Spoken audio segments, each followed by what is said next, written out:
My mother slapped my son's hand away from the Christmas cookie tray so hard the sugar stars rattled on the glass plate. "Those are for the real grandkids." The room went quiet for half a second. Then my sister laughed. Not a shocked laugh, not a nervous one. A real laugh, the kind that says something cruel has landed exactly where the speaker wanted it to. Her husband smirked into his wine. My father reached for the gravy like nothing had happened. And around that table, with the lights on the tree glowing soft and gold and every plate already filled, the whole family did what families like mine do best. They resumed eating like my 8-year-old son hadn't just been told in front of everyone that he didn't belong. "My son's name is Owen." He froze with his hand still half raised, eyes on the cookies, cheeks going red the way children's do when humiliation hits before tears. He didn't cry. That made it worse. He just pulled his hand back and looked at me, not confused. He understood. That was the part that nearly broke me. Because kids always understand more than adults hope they do. And Owen had already spent 3 years learning the strange grammar of my family. How my mother called my sister's children my babies, but called Owen your little guy.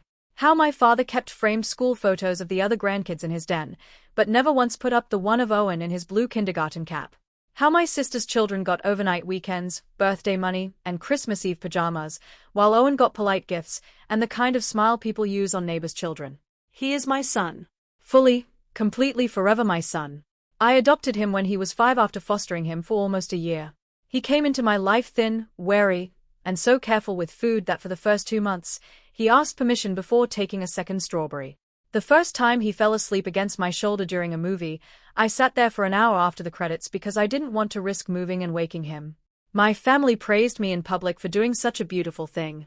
In private, they never stopped acting like I had brought home a guest who had overstayed.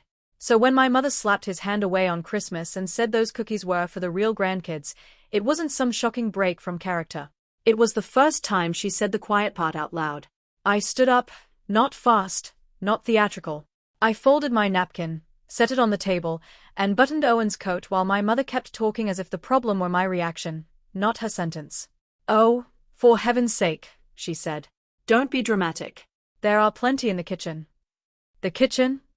Like relocation could erase rejection. I zipped Owen's coat to his chin. He still wouldn't look at the table. My father sighed. "Sit down and finish dinner."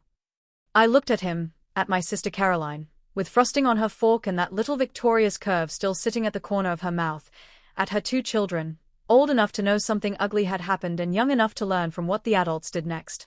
At my mother Diane, who had built her whole identity around being the center of the family and somehow never noticed how often she demanded that title by hurting the people with the least power to answer back. Then I took Owen's hand and walked him to the car without touching my plate. He didn't speak until we were halfway home.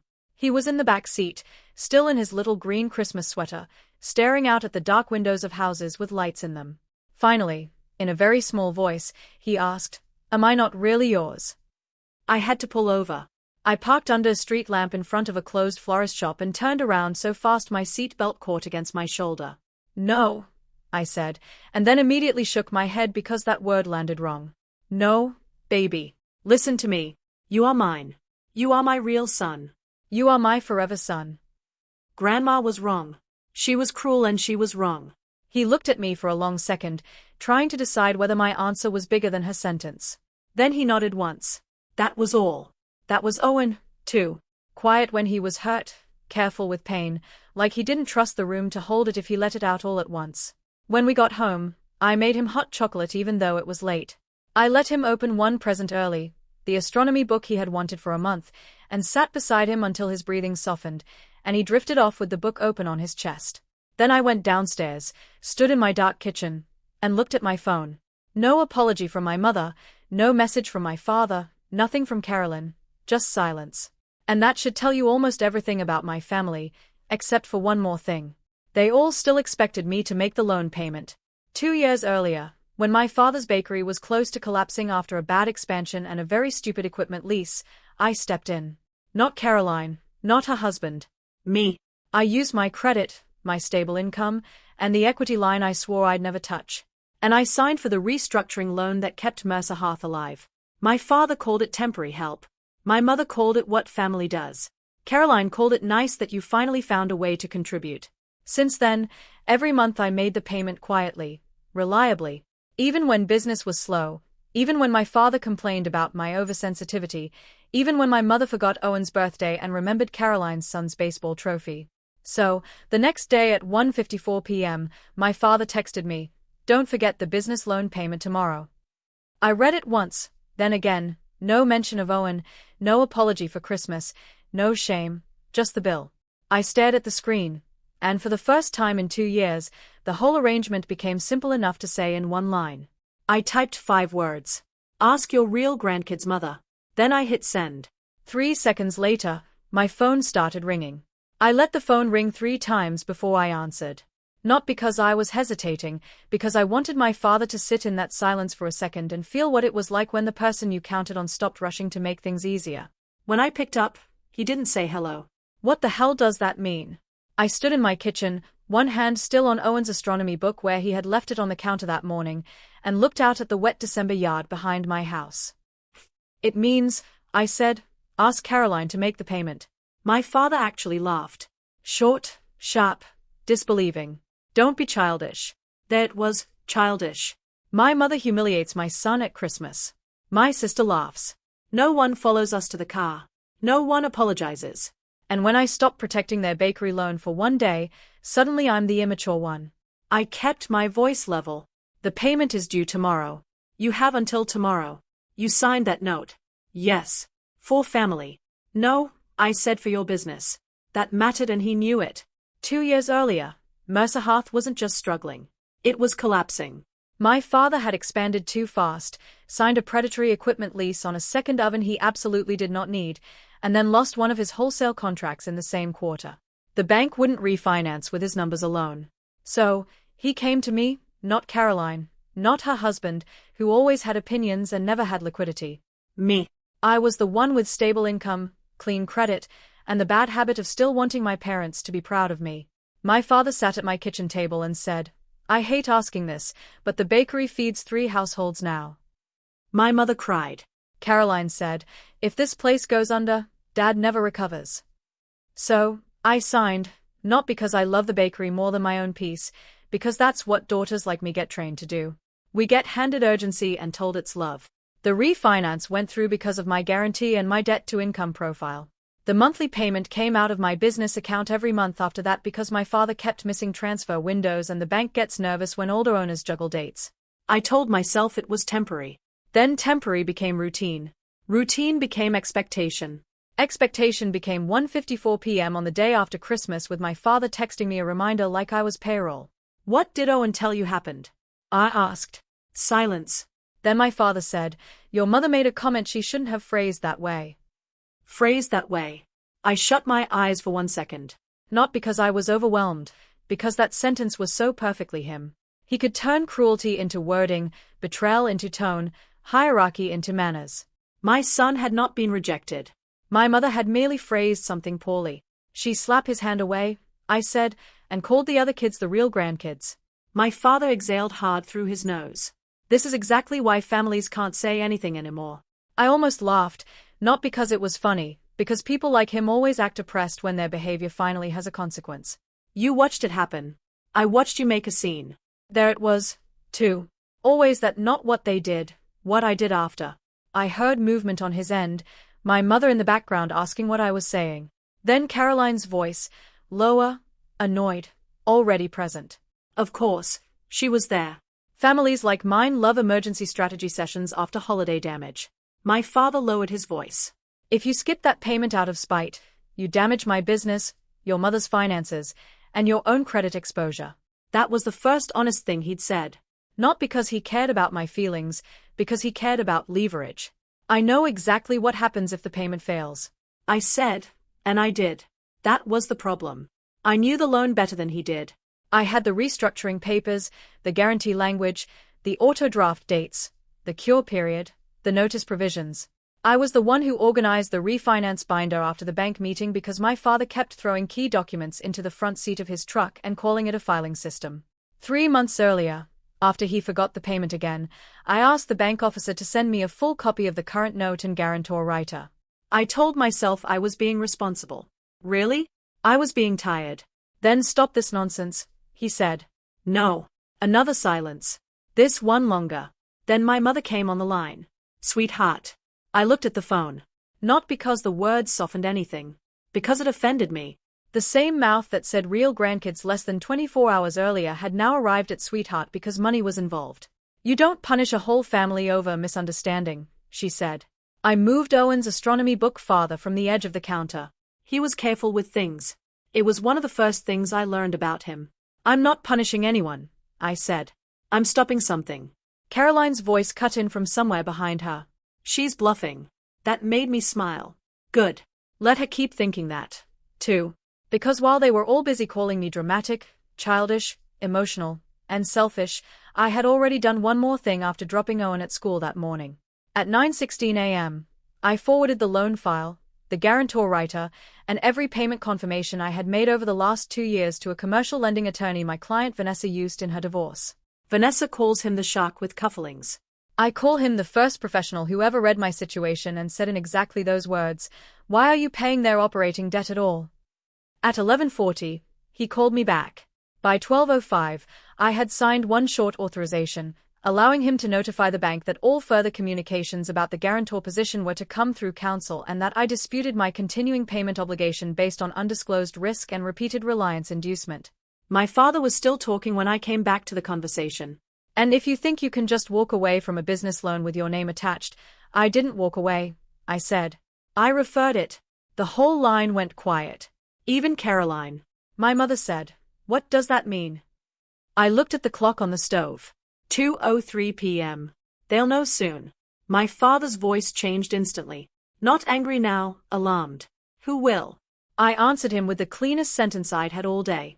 The bank, my lawyer, and whoever you plan to blame next. Then I hung up. They started calling again 30 seconds later. I silenced the phone, turned it face down, and went upstairs to make Owen a snack for when he got home. At 217, my phone buzzed with a text from Caroline. What exactly did you send? I read it once, then smiled for real. Because for the first time since Christmas dinner, the fear had moved to the correct house. Caroline's text sat on my screen for 12 full seconds. Before I answered, everything the note says, you hid from the bank. Then I locked my phone and started cutting apple slices for Owen. That was the strangest part of adulthood.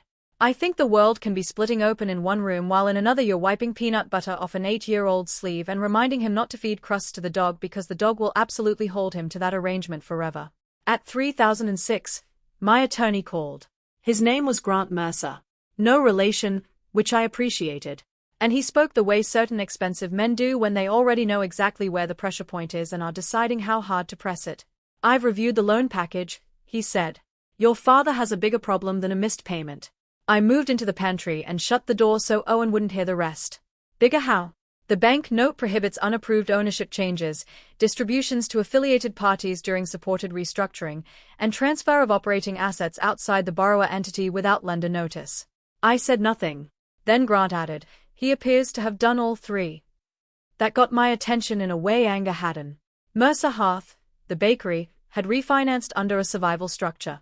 Lower payment, longer-term personal guarantee from me, monthly reporting, and a covenant package strict enough that my father called it bank babysitting. I knew the broad shape of it because I had signed half the stack myself.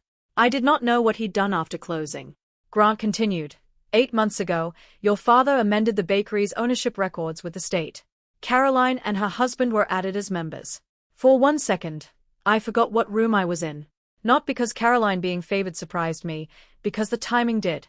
8 months ago was when my father first started telling everyone the bakery was finally becoming a legacy business. That was also when he told me not to worry about the payment drafts because family is family and you'll be protected. Protected. I almost laughed. Grant kept going. 3 months after that, recurring payments begin to an entity called Weller Family Consulting. Caroline Weller, I assume. Yes. And 6 weeks ago, title on one delivery van was moved out of the borrower entity and into a related holding LLC. I leaned one hand against the pantry shelf. He had been shifting ownership to Caroline's branch of the family while I kept making the loan payments. That was what my text had hit. Not just the bakery note, not just Christmas inheritance. My mother's words from dinner came back with sickening clarity. Those are for the real grandkids, not just cookies. Then the bakery, too. I asked, does the bank know? Not yet, Grant said. They do now that I've sent notice. I shut my eyes. Of course, Caroline panicked. She wasn't shocked that I referred the loan. She was shocked because the file would show she had already been quietly installed as future owner while I was still paying present debt. Grant spoke again. The lender has called an emergency borrower meeting for tomorrow morning. They also want explanations for why the guarantor has been making monthly payments while ownership and assets were moved without consent. That was when I heard my front door open. Owen's laughter from the kitchen, then my mother's voice. I straightened at once. They are here. Do not discuss substance without me, Grant said. If they want to talk, let them talk into their own record. Good advice. I stepped out of the pantry and found my mother, Caroline, and my father, standing in my kitchen like grief. Panic and entitlement had decided to carpool. My father still had that same look from the day after Christmas. Offended that other people were refusing to keep his emergencies quiet. Caroline looked worse. Mascara half smudged, jaw tight, furious in the thin, embarrassed way of a woman who has just discovered she has been made legally relevant. Owen was at the table with his apple slices, watching them with the serious face he used when adults entered a room carrying weather. I crossed to him first, set a hand on his shoulder and said, "Go upstairs with your book for a few minutes, baby." He looked at my mother once, then at Caroline, then nodded and went without argument. Good boy. My father waited until he was gone. You sent the bank everything. No, I said. My lawyer did. His face darkened. There was no reason to bring in counsel. Caroline snapped before I could answer. Do you know what you've done? I looked at her. Yes. That made her angrier. My mother tried the soft route first. Sweetheart, the bakery was being reorganized for the future. For whose future? Silence. Then Caroline said, Dad was trying to keep it in the family. There it was. The whole thing. Not a random financial decision, not bookkeeping. Bloodline. I asked while I paid the note. My father cut in fast. You were always going to be protected. I almost smiled because that word always shows up when there's no document behind it. Caroline's voice went sharp. The bank can force us to unwind everything. Us. Not them. Us. She heard it the second it came out, and so did I. I looked straight at her and said, So, I was good enough to carry the debt, but not good enough to inherit the business. My mother flinched. My father said, This is not about Owen. No, I said. It's about exactly the same thing. Because it was real grandkids, real family, real future. All of it had always meant the same thing in my parents' house. Caroline's line gets the reward, mine gets the bill. My phone buzzed again. Grant, I answered on speaker. He didn't bother with greetings. I've just received the lender's preliminary response. They've identified the ownership transfer, the affiliate payments, and the vehicle move as covenant defaults. They want all beneficial owners present tomorrow. Caroline went pale. Then Grant added one more sentence. Clean as a blade. And since Ms. Weller is now an equity holder, if the bank permits a cure at all, they will likely require her personal guarantee to replace yours. Caroline grabbed the edge of the counter like it had tilted under her feet. The bank meeting started at 9 the next morning and felt less like negotiation than an autopsy. Regional lending office, glass walls, gray carpet, a conference table too polished for the kind of family rot sitting around it. My father was already there when Grant and I arrived. My mother sat beside him with both hands wrapped around a paper cup she never drank from. Caroline was on the other side of the table with her husband, Dean, and a leather notebook she had probably brought to look prepared. It wasn't working. Across from them sat 2 bank officers and outside counsel. No one smiled at me. Good, because by then the smiles had all moved to the wrong side of the story. The senior lender opened with the cleanest sentence in the room. Mercer Hearth is in covenant default. Then he listed them. Unapproved ownership transfer, undisclosed affiliated party payments, unauthorized vehicle transfer, guarantor reliance without notice of material structural changes. Each point landed harder than the last. Not because my family didn't understand them, but because they did. Caroline tried first. This was an internal family business transition. The lender didn't even look at her. Then it should have been disclosed like one. My father leaned forward. The bakery is still operating. Payments were being made. Grant answered before I could by my client, while ownership was quietly shifted to his other daughter's household. That line changed the room, not legally, emotionally, because suddenly the structure was simple enough for strangers to understand. One daughter carried the debt while the other was being installed to receive the asset. The bank's attorney slid a copy of the state amendment across the table. Caroline and Dean had been added months earlier. Then came the consulting payments, then the van transfer, then the guarantee packet with my signature still sitting there like a workhorse. Nobody intended to release until she kicked. The senior lender turned to me. Ms. Mercer, had you been informed of any of these changes before your attorney contacted us yesterday? No. He nodded once and made a note. That note mattered more than anything my mother said afterward. And of course, she tried. This is still a family matter. The bank attorney looked at her. No, it's a credit matter. Beautiful sentence. My father changed tactics fast. If Claire just keeps making the note while we sort this out. No, I said. I didn't raise my voice. Didn't need to. The room was finally built for people who understood complete sentences. No, I said again. I am not paying for a business you reassigned behind my back while treating my son like he wasn't family enough to deserve a cookie. That was the first time Christmas entered the bank room. My father's face tightened instantly. Caroline looked down. My mother closed her eyes. The lender didn't care about the cookies, of course, but he cared very much about motive once it explained conduct. Grant placed one last page on the table. My payment history. 24 months of clean transfers from my account. Then he placed the ownership amendment beside it. 2 timelines, same paper, same months, same betrayal. This, he said, is why my client is withdrawing support. The bank gave them 2 options. Option 1, full cure package within 5 business days, reverse the hidden ownership changes, unwind the affiliate distributions, return the van to the borrower, provide updated financials, and replace my guarantee immediately. Option 2, acceleration. In ordinary language, fix it fast or the bank would call the loan.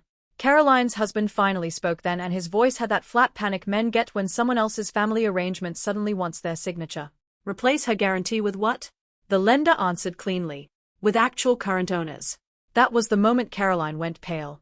Not at default, not at exposure, at ownership becoming real. Because owning the bakery as a future family story had sounded lovely. Owning it as a present financial obligation with a personal guarantee attached was something else entirely. My father tried one last push. Claire, don't do this. I looked at him, at the man who watched my mother slap Owen's hand away and then texted me about the loan the next day like my son's humiliation was a scheduling conflict. Then at Caroline, who had laughed.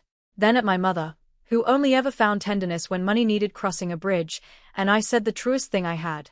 I'm not doing this. I'm just not covering it anymore. Silence. Then the lender asked the question that finished it. Miss Weller, if this business is being transitioned to your line, are you prepared to personally guarantee the restructured note? Caroline opened her mouth, closed it, looked at my father, then at Dean, and finally said, not under these terms. There it was, the whole family in one answer. She wanted the inheritance story, not the debt story. The room changed after that. Because once Caroline refused the guarantee, the bank stopped talking like this was a misunderstanding and started talking like it was recovery. By noon, the cure terms were in writing. My guarantee was suspended pending formal release. All further auto drafts from my account were blocked. Mercer Hearth had 5 business days to cure defaults or face acceleration. We walked out of that building with the story split open.